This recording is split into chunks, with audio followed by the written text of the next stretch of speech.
ihalo na natin sa ating kinilaw.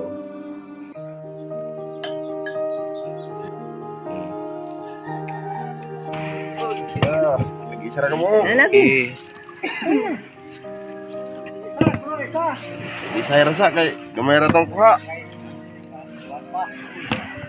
Okay, salamat. Magandang umaga po sa inyo mga ka-Israel Cebuala at ito po ang aking YouTube channel. At ngayon magluluto po tayo ng sinuglaw. Napakasarap po iyon dahil halo ang isda at saka karning baboy. Napakasarap na putahe para sa inyo. Kaya samahan niyo po ako, magsimula na tayo.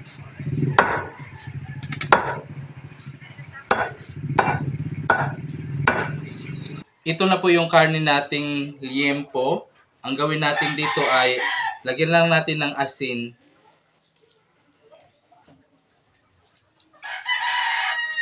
Asin lang ang katapat nito. Okay, maglagay na po tayo sa ating karning baboy. Ayan na po, naihaw na natin.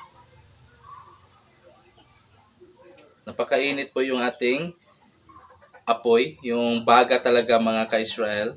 Dito lang po tayo sa probinsya ay ganito lang po ang ating paraan sa pag-ihaw ng baboy. Yan, mausok po talaga. Dagdag lasa na rin yan ng usok na yan. O diba, napakasimple lang po ang ating paraan sa pag-ihaw ng ating baboy.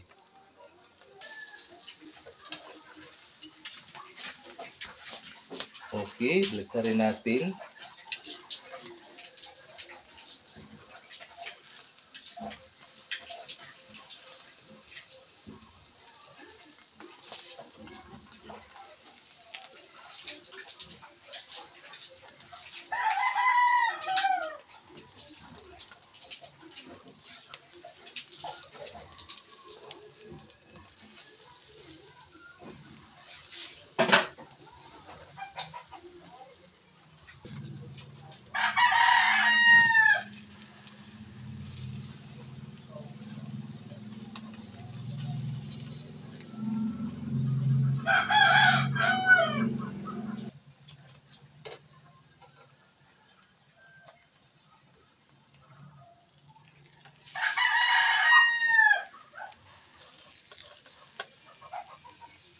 Ito yung ating isda. Ito po ay matambaka. Fresh na fresh talaga ito kasi nakuha po natin ito sa mismong mangingisda kasi pumunta po tayo kanina. Yan po ang ating isdang matambaka. Kailangan muna natin itong kiliskisan. Yan.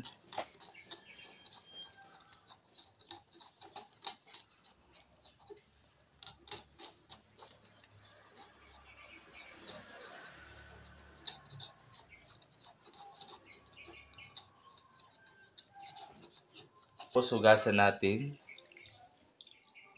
Yan. Ganito ang gawin natin. Yan.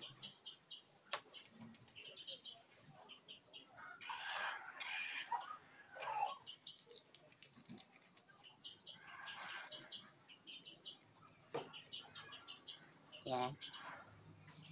Tapos, dito naman sa kabila, guys. Yan.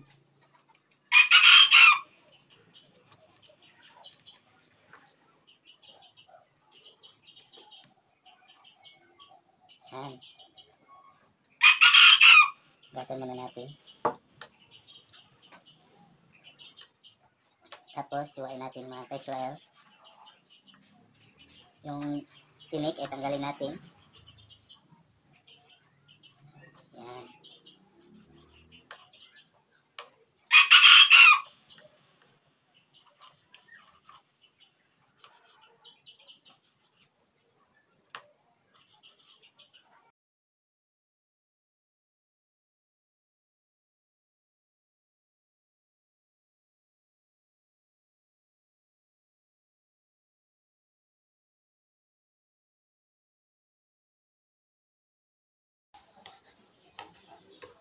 Ito na po mga ka-Israel. Ito na yung karning baboy natin. Kailangan nating hiwain na ito mga ka-Israel. Yan. Napakasarap po talaga kapag ganito pong recipe ng ating niluluto. Yan.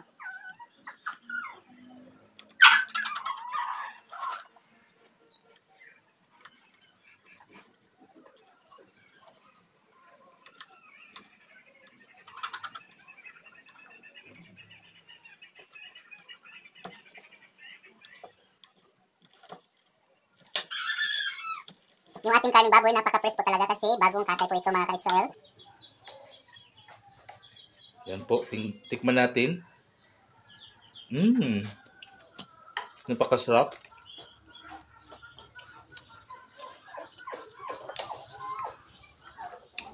Dito natin napaghalo-haloin ang ating mga ingredient. Ayan. Lagay muna natin yung sibuyas. Tapos, ito po yung loya. Ayan. Gumamit po tayo ng sili. Ayan. Ayan, paghaluin natin.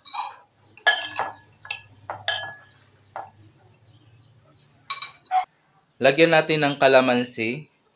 Yan. Maglagay rin tayo ng pipino.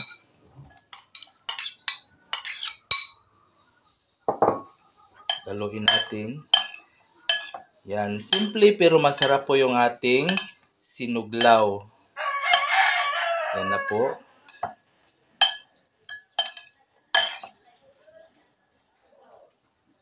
Pagkatapos, ito po yung isda.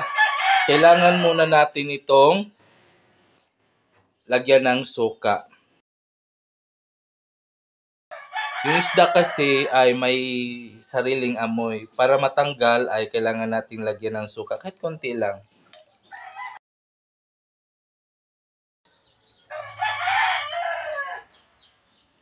Ayan. Para po mawala yung langsa. Kailangan ay pusan mo, gano'n.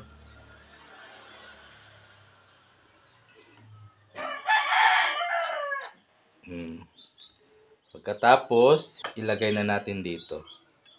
Ayan. At maglagay din tayo ng biyasong tawag namin dito. Masarap po to sa kinilaw. Yan po, oh. Yan. Bigaan natin.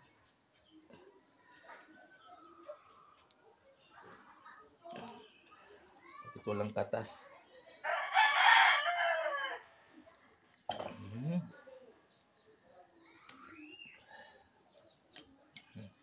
Ang gawin natin ay iwain na lang natin yan.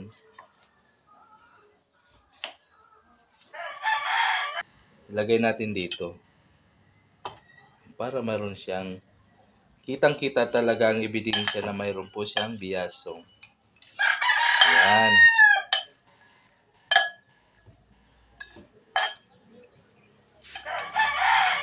Maglagay tayo ng asin.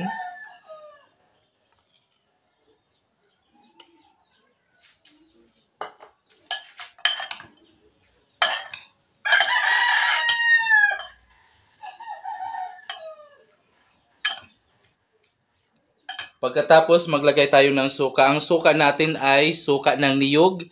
Masarap po kasi ito kapag niyog. Yan po.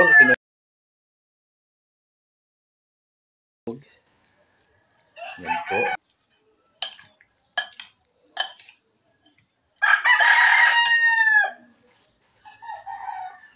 At ang karne natin, ihalo na natin sa ating kinilaw. Yan na po, paghaluin natin.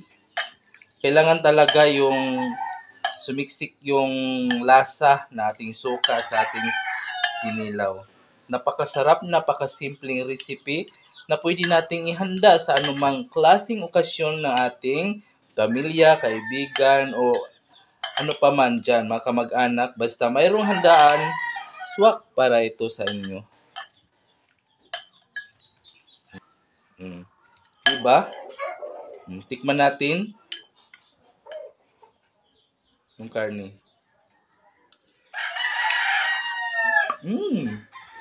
Napakasarap. O ayan na po yung ating sinuglaw. Napakasarap po na recipe. Pwede natin tong kainin agad. O diba? Ayan na po. Ay sakto na ang gara. Gikapoy na ko. Like, comment, subscribe. Bye-bye mga ka-Israel Cebuala.